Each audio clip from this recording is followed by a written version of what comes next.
Powered by the Montana Television Network. This is the Noon News from Montana's news leader. Good afternoon, and thanks so much for joining us here on the Statewide Noon News. I'm Samantha Sullivan. Leaders from the world's top 20 industrialized countries have begun gathering in Buenos Aires for this year's G20 summit. They will discuss trade, climate, and other issues that both unite and divide them. President Trump and First Lady left for Argentina this morning. Mola Lengi has the latest. President Trump departed this morning for a summit in Argentina with world leaders. He's scheduled to meet with Chinese President Xi Jinping amid the prospect of a full-blown trade war. I think China wants to make a deal. I'm open to making a deal. But frankly, I like the deal we have right now. The U.S. levied new tariffs on China this year in response to what it calls unfair trade practices, and additional tariffs could be coming. What we have right now is billions and billions of dollars coming into the United States in the form of tariffs or taxes. With Russia still holding 3 Ukrainian naval vessels in a territorial dispute, President Trump will not be meeting with Russian President Vladimir Putin at the summit. This morning, the president said it was possible, but he later tweeted, "Based on the fact that the ships and sailors have not been returned to Ukraine from Russia, I have decided it would be best for all parties concerned to cancel my previously scheduled meeting." The president headed to the summit one day after the Senate voted to advance legislation that would end U.S. military support for the Saudi-led war in Yemen.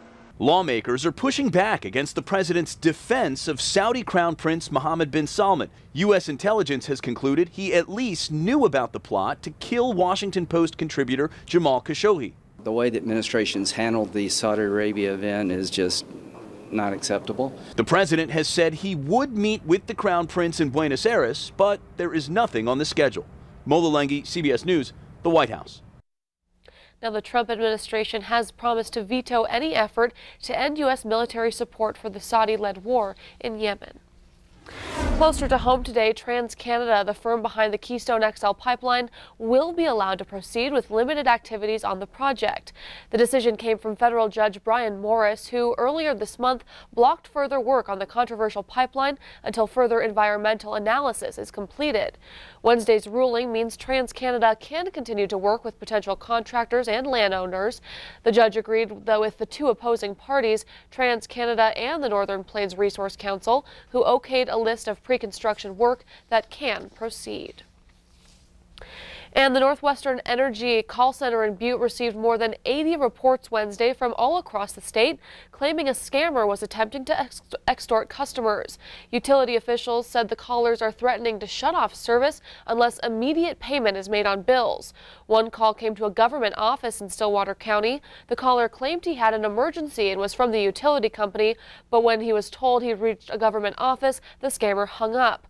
NorthWestern says it does not call customers and demand immediate payment of past due bills.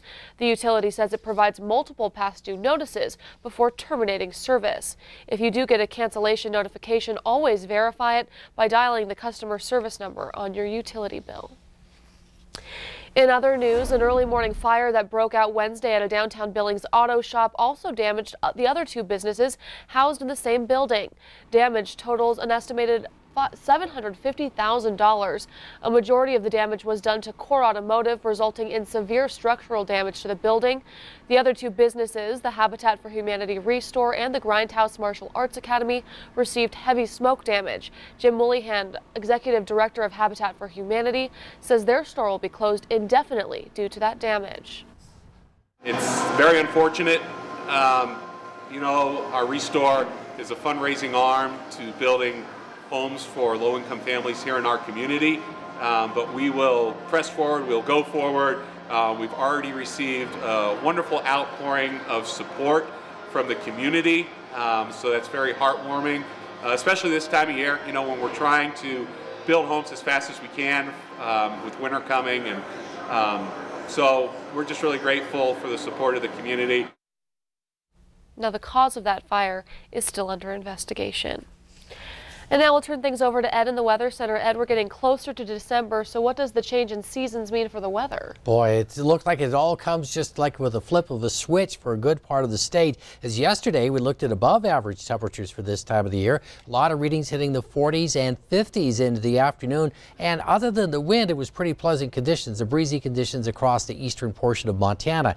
Average for this time of the year is in the 30s for almost all locations. So we've been running above average temperatures and overall pretty pleasant weather conditions, but there are a lot of changes ahead. Those mild temperatures continuing today, starting to cool a little bit for tomorrow, and then snow is likely across a good portion of the region Friday and Saturday, and colder temperatures ahead.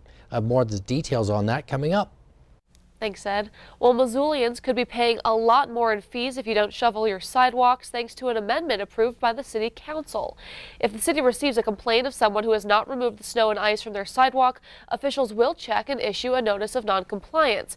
24 hours later, if the snow has not been removed, the city will clear the sidewalk and charge the resident a fee.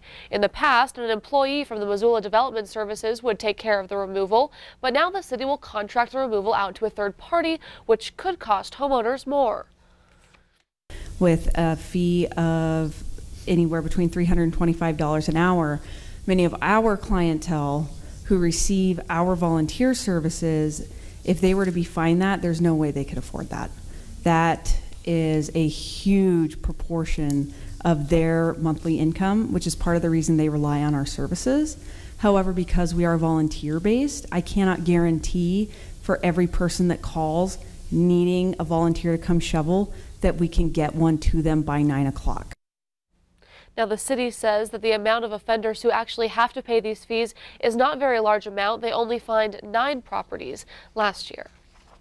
Well, thank you so much for joining us here on the Noon News. Coming up, it's an invisible threat that could turn deadly, why winter is so dangerous when it comes to carbon monoxide and what you can do to prevent it.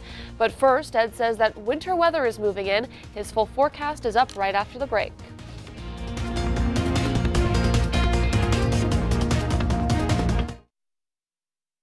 You're watching MTN News with Samantha Sullivan.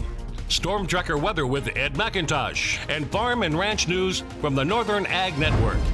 This is the Noon News on Q2, Montana's news leader.